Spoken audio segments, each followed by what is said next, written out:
Good morning. New setup here with the mic. So hopefully you guys can hear. Hopefully the audio sounds all right. Trying something different with that. My kid lost my mouse. So I didn't get to use my normal computer. Using something different today. And yeah, I'm just sitting here to talk about my morning thoughts. And I think it's relevant and prevalent right now in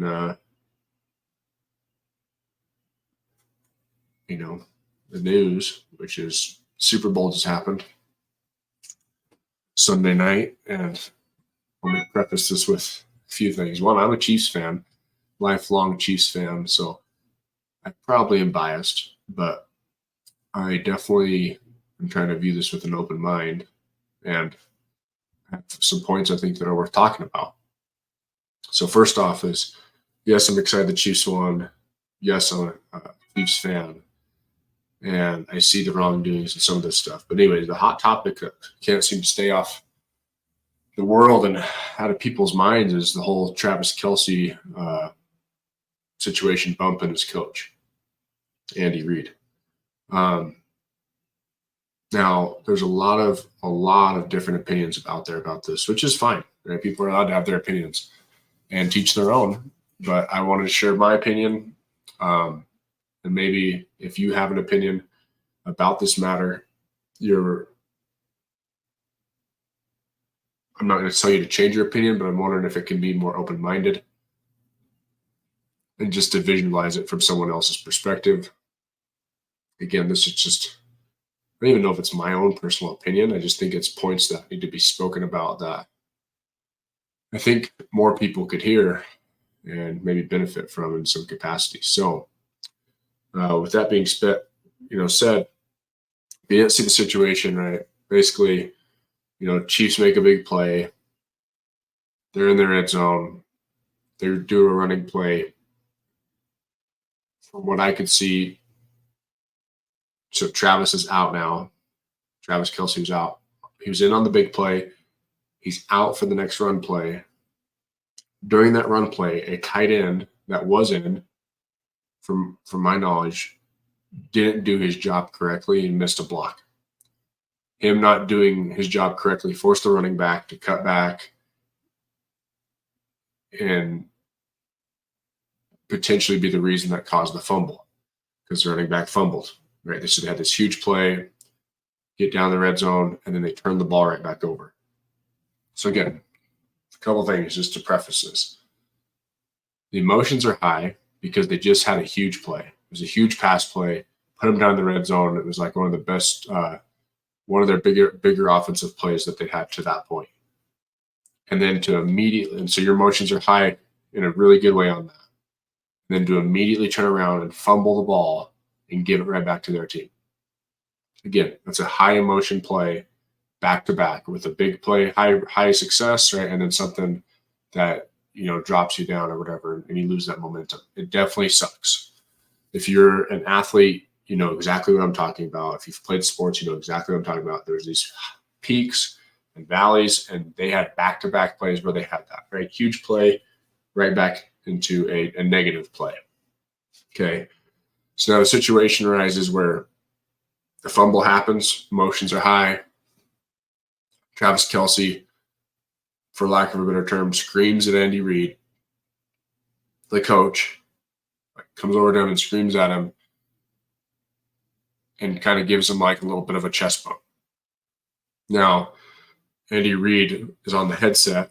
He's not watching out of his peripheral. He's watching the game and, getting ready for whatever to come the next play.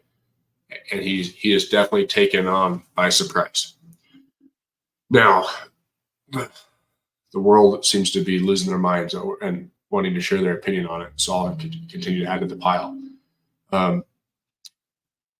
First off, the first opinion that I'm seeing is people are like, how could he do this? What a terrible person.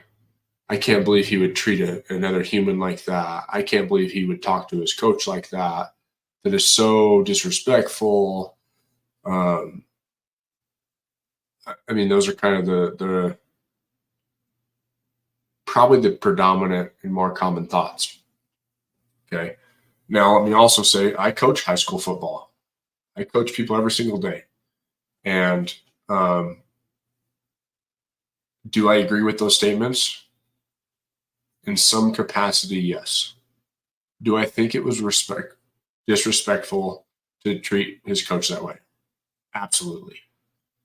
Right? Absolutely. I'm not arguing that point. Do I think Travis Kelce is a terrible human being and deserves to be punished? I don't believe that. And I'm going to go into this in a little bit more depth here. So, being someone who's played college football and being someone who's coached high school football, and I coach outside of just football as well, right? I have firsthand experienced having my ass chewed by a coach or coaches.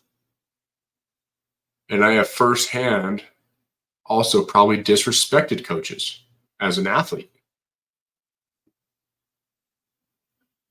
So I know that door swings both ways. Players disrespect coaches all the time, and coaches disrespect players all the time. Now, does it make it right? Not necessarily. Does it mean it's going to happen? Probably, and it probably will continue to happen. There are lessons in sports that are taught every single day, right? And that's one of the reasons sports in general are so valuable, because you learn life lessons and you learn things about yourself and about your teammates and how to handle being a teammate and how to handle being competitive and how to express your competitive nature and, and be passionate about what you're doing. There's so many lessons, right? And I think this is just one of those things that has to become a lesson. And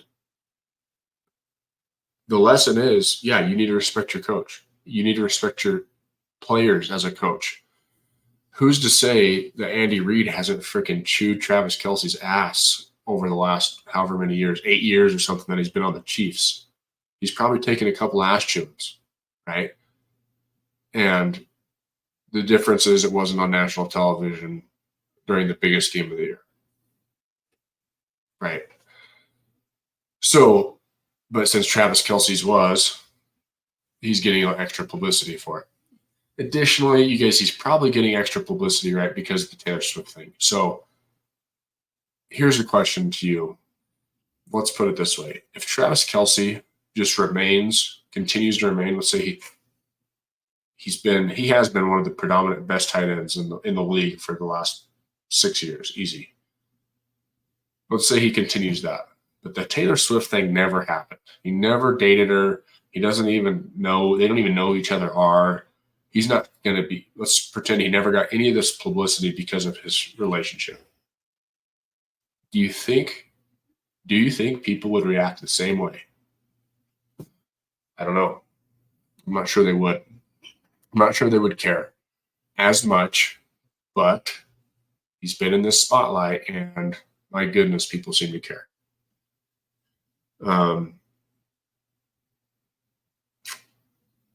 Okay, so I don't want to be clear, these aren't excuses, but I do think they are things to think about.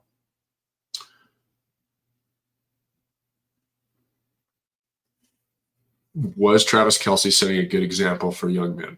Probably not, right? We'll come back to that. At what level, if there is a level, does that behavior become appropriate? I'm not sure there is a level that I would say, oh, that's okay for you to do all the time. However, back to the life lessons and when those lessons are appropriate, I don't think the people I see posting, I think a lot of times don't understand the situation of the level he's playing at and it being his job. There's high school sports, there's college sports, and then, you know, professional sports, if you like want to give it in these tiers or these levels. I kind of think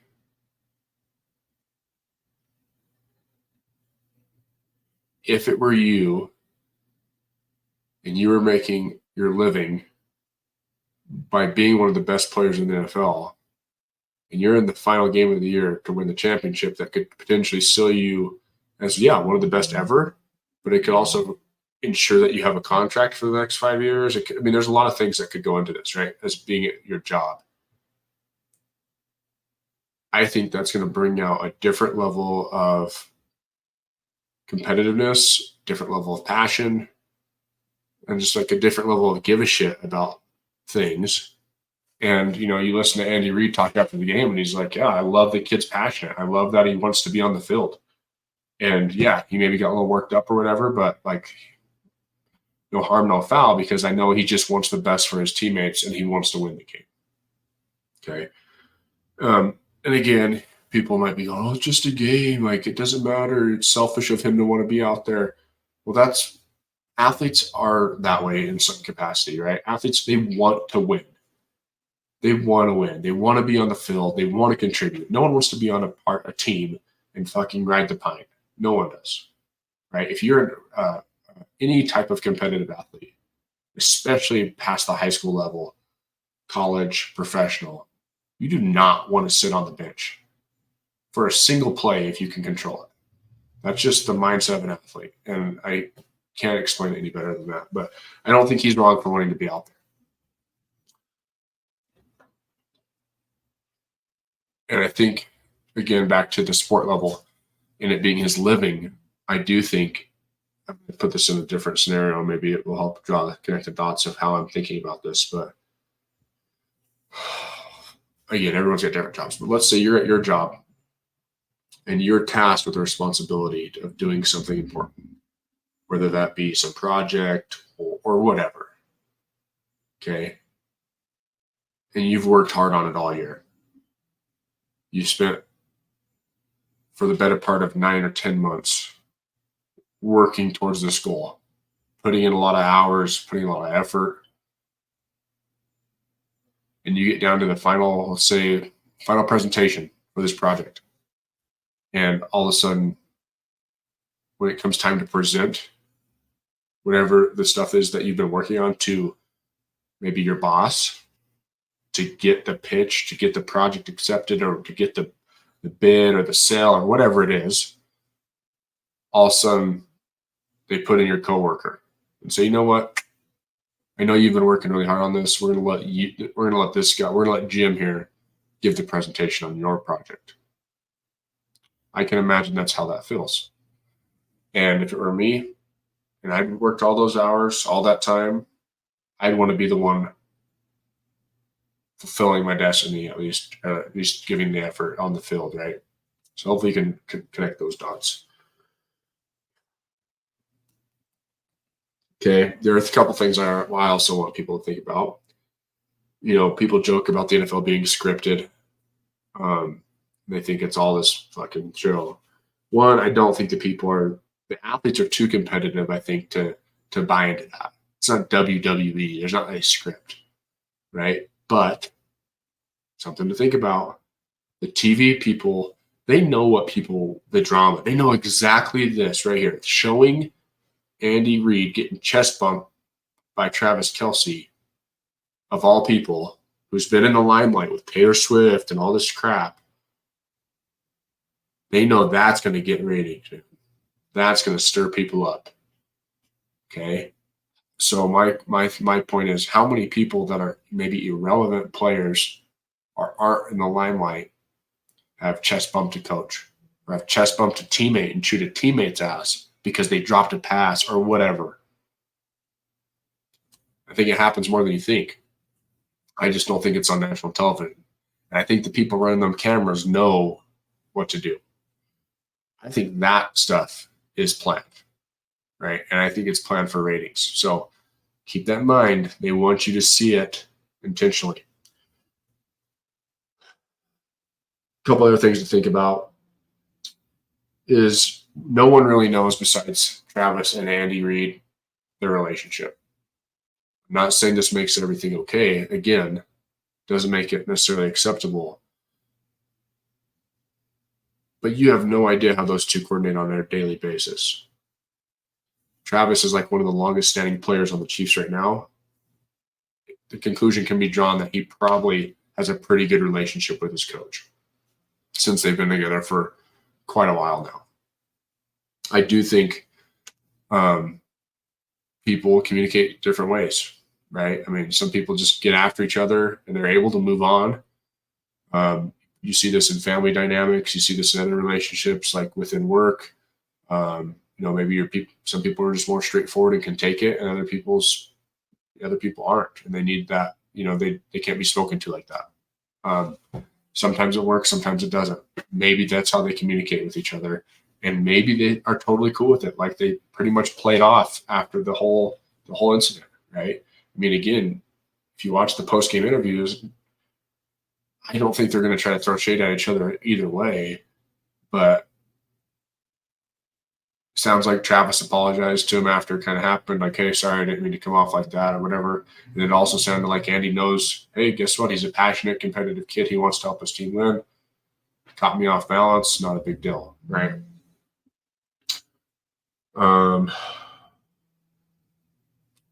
So one other thing that come up is multiple people I've seen talk about, if he'll do that on national television, imagine what he can do behind closed doors.